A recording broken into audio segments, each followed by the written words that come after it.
السلام عليكم ورحمة الله تعالى وبركاته. أهلا بكم معي فيديو جديد على القناة.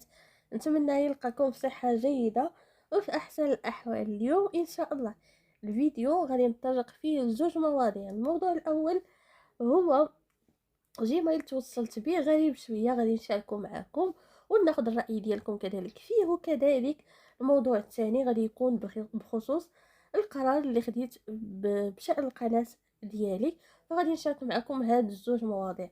نبداو بالموضوع الاول واللي شويه غريب. بولينكس ماستر اكاونت.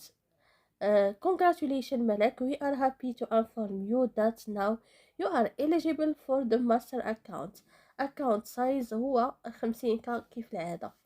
فالمهم تقولوا لي هادشي كله طبيعي، غادي نشارك معكم كذلك بصيفط ليا في هاد جيميل سيرتيفيكا. قولوا لي كلشي حتى حاجه ما كاينه انورمال، قلتي وهداك، ولكن بلاتي هانتوما تشوفوا تيليشارجيت السيرتيفيكا وغادي نشوفوها.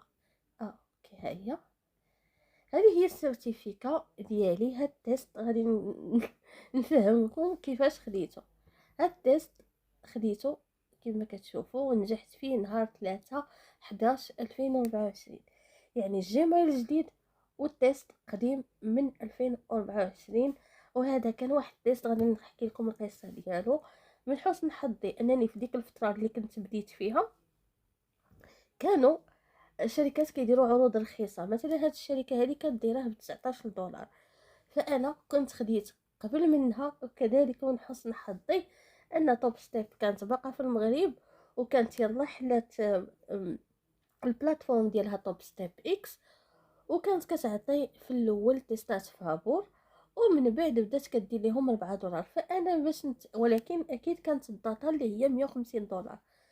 فانا باش نتعلم كناخذ دوك التيستات الخاص، كنقرب نفاليديهم وكنعاود نحرقهم، وكيعطيونا ريزيت غراتويتمون، فري ريزيت اللي هي اعاده تعيين. كانوا كيعطيوها لنا غراتويتمون في ديك توب ستيب اكس. فهكا تعلمت، ومن بعد قررت انني صافي التيست الجاي غادي نخلص ليه الداتا وغادي ندوز لحساب السيلف فاندد.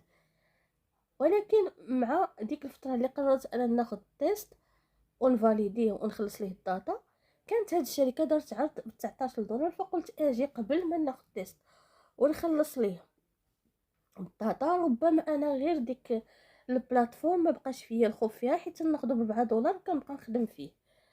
فاجي ناخذ هذا ونختبر فيه راسي. الا نجحت غادي ناخذ تيست ديال توب ستيب ونخلص ليه الداتا. او حتى هو الحمد لله في ديك الفتره كنت نجحت فيه مباشره من هذا. فاش فاليديت هذا ما خلصت ليش الداتا، مشيت خديت ديال توب ستيب وفاليديتو وخلصت ليه الداتا. فكنتفاجئ اليوم كيوصلني هاد الجيميل هذا اللي فيه هاد السيرتيفيكا والاشاره. حتى السيرتيفيكا كانت وصلتني في ديك الفتره. انتم غادي تشوفوا يعني الجيميل اليوم اللي فيه السيرتيفيكا ها هو اليوم مع جوج و 28 دقيقه كما كتشوفوا. بالنسبه للسيرتيفيكا الاولى هي كانت وصلتني، وكانت في كما كتشوفوا التاريخ 11/3/2024، هي نفس التاريخ اللي كاين هنا في السيرتيفيكا اللي شاركت معكم. فما عرفتش انا الشركه ما عمري خدمت معها، بحثت عليها وكنت فاهماها وعارفاها متوقعه، ولكن واش سحبت منها نو جامي. فبغيت نشوف الا كاين شي حد خدام معها كيسحب منها ولا كيعرف شي شخص كيسحب معاها يتواصل معايا باش نشوف. اصلا انا تواصلت معاهم وقلت لهم واش بصح غادي نخلص الداتا وغادي تخليوني انني دوزوني الحساب اللي غادي نسحب منه، ولا غادي تجدوا ليا هذا. ولكن هما عاطيني مصاريف الداتا اللي هي 148 دولار. فكنتسنى الجواب ديالهم ودرت هذا الفيديو لان اكيد ماشي غير انا، اكيد اللي كان عندهم شي جيميل من قبل، شي حساب عفوا من قبل، غادي يتواصلوا معاه. فنشوف شكون اللي وصل ليه هذا الجيميل. المهم هذا بخصوص الموضوع الاول اللي هو هذا اللي شاركت معكم. اما فيما يخص القناه فانا خديت قرار، هو انني نكمل في التخصص ديال شركات التمويل، مراجعه شركات التمويل. اي شركه طلبتوا مني غادي نشاركها معكم، كان شي عرض كنشوفو مناسب غادي نشاركو معكم، وكذلك اي حاجه كتخص الفيوتشر غادي نشاركها ان شاء الله.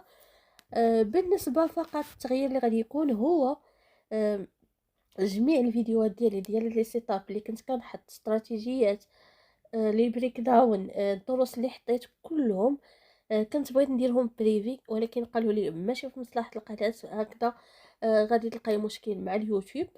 فقررت انني غادي نديرهم باشتراك وبثمن اللي رمزي، وفاش يتجمع عندي واحد المبلغ غنختار اشخاص ونشري لهم حسابات، آم، نساهم يعني نعاون بهم وصافي، لان بزاف د المرات كيطلبوا مني حسابات. فلقيت هذه الفكره هذه، غادي نبقى نحط مره نحط دروس، نحط استراتيجيات فاش ناخد شي صفقه ندير عليها بريك داون اسباب الدخول، وغادي نكمل في هذا المجال يعني بالاشتراك. ماشي غادي نبقى نحطه في القناه للجميع، الا غادي نخليه بالاشتراك، والناس اللي مهتمه بالتريدين من هادوك اللي مشتركين هما اللي ياخدوا حسابات.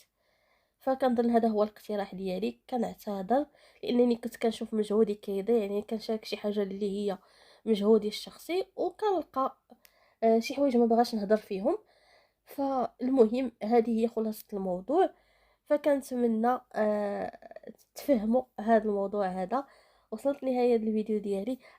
قبل ما نسالي الفيديو ديالي، راه اي واحد بخصوص الدروس ولا اي حاجه ما فهمهاش في التريدين، انا كاينه في الخاص. كنخلي لكم روابط التواصل معايا، مرحبا بكم. راه ما عمري رديت شي واحد، اي واحد محتاجني غادي نجاوبه في الخاص كيف ما كنت من قبل. ولو يكون في استراتيجيات، عنده مشكل في التريدينغ، عنده مشكل مع شركات التمويل، كيف ما كانت المشاكل مرحبا بكم، ما كاين حتى شي تغيير. فقط انا مبقيتش غنحط في القناه. بالنسبه لهذا الامر راه ماشي الزامي عليكم، هو فقط حل لقيتو باش ما نضيعش في القناه اللي درت فيها واحد المجهود، واليوتيوب يشوف انها سبام، وانها ما يبقاش يقترحها على المشاهدين. فما بغيتش نضيع في قناتي، لهذا لقيت هذا الحل. وكذلك ما بغيتش نسد الباب في وجه الناس اللي متبعيني على قبل طريقتي في التداول، اللي هي واحد الطريقه اللي بسيطه كنحاول نبسط فيها التريدين. هي مجهود شخصي ديالي، فكنت كنشاركه معكم. وكذلك بغيت نخلي هذا الباب مفتوح، رغم انني كنذكركم بان السيت اب راه هي اقل حاجه، اقل اهميه. هي عندها اهميه، ولكن اللي اهم في التريدين هو الصبر، هو اتخاذ القرار وانت كتريدي، وانك فاش تخسر تحبس، هو انك تطبق واحد الريسك مانجمنت. اللي عندك واحد المبلغ خصك تخسره، ماشي خصك تخسره، الا خسرتيه خصك تحبس، ما تطيحش في الاوفر تريدين. يعني داك القرار اللي هتاخده وانت خاسر هو القرار اللي كيخليك انك توصل وانت تسحب. القرار اللي كيخليك انك اون فوا تخسر وتخرج من الصفقه ما تعاودش تدخل في صفقات اخرى وانت منفعل. يعني دائما كنأكد لكم ان اهم حاجه هي انضباطكم، هي تطبيقكم للبلانين اللي كديروا للريسك مانجمنت. فلهذا انا هادشي كله غادي نضيفه ان شاء الله في السلسله اللي غادي نكمل كنزلها.